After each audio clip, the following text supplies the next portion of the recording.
Okay, so I like to call this like a conclusion. So this is going to give us a slightly different perspective on the same thing, on the same situation. But it's all a different situation, but it's all the same because everything's connected. So first I have the world reversed, and then we have the Seven of Wands and the Eight of Swords.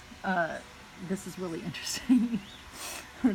the the world is reversed, and it's telling me again, it's basically supporting what we've already been saying, is that you've got a new beginning here, right? You're right at the edge of it, but you're resisting it. It's almost like you don't trust in yourself, you don't believe in yourself, you don't believe in the spirit or the process of it, but you're about to be reborn.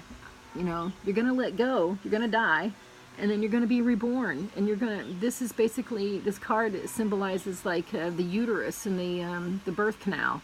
So you're at the gateway to be reborn, but you're resisting it, not feeling like you deserve it. Maybe you're just afraid of change, not really sure, feeling afraid of that limbo time period where you don't really know what's going on or where you're at or where you're going. It's a bit chaotic, but after the chaos, there's always the calm.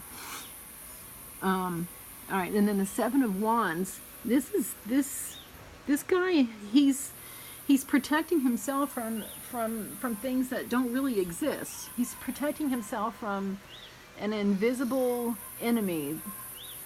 He's scared.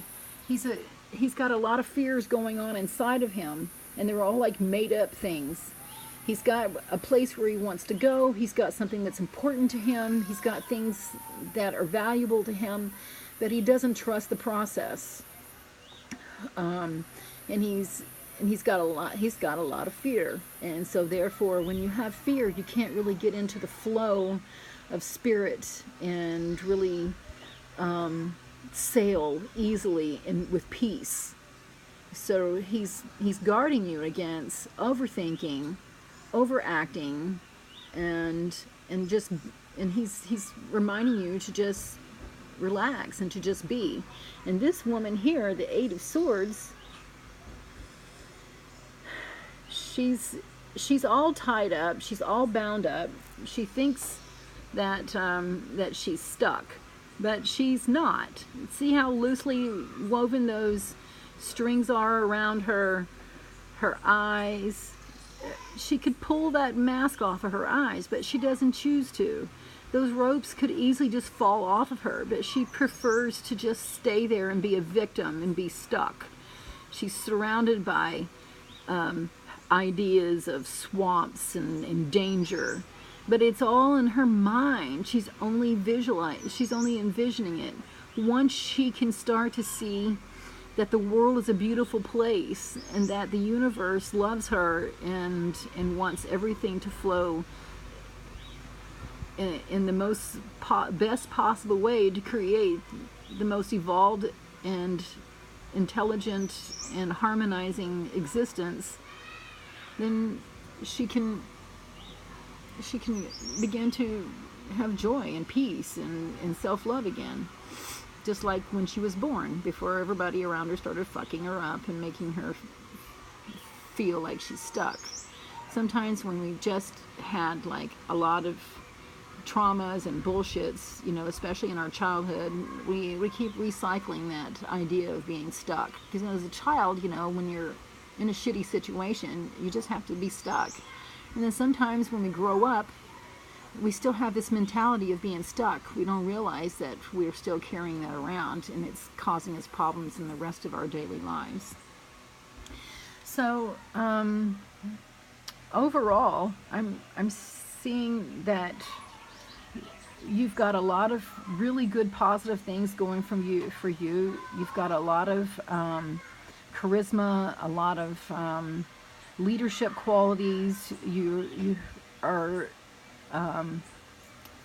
you're like a genius at manifesting whatever it is that you desire. So you can manifest abundance for yourself. You can manifest lots of love and friendships for yourself. However, overall, I'm seeing that you block yourself because you get to a certain point where you believe that's all you deserve or that's all you can have. Maybe you don't want to, make somebody else feel bad because you're doing well. Sometimes people get into that kind of mental thing. But what I see is it's almost like you get to a certain point and you just want to, like, this is as far as I can go.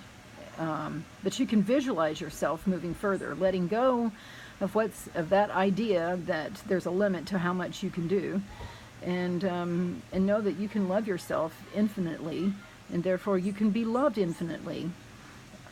So your relationships can progress, and your personal joy and your contentment and love of life will continue to grow also.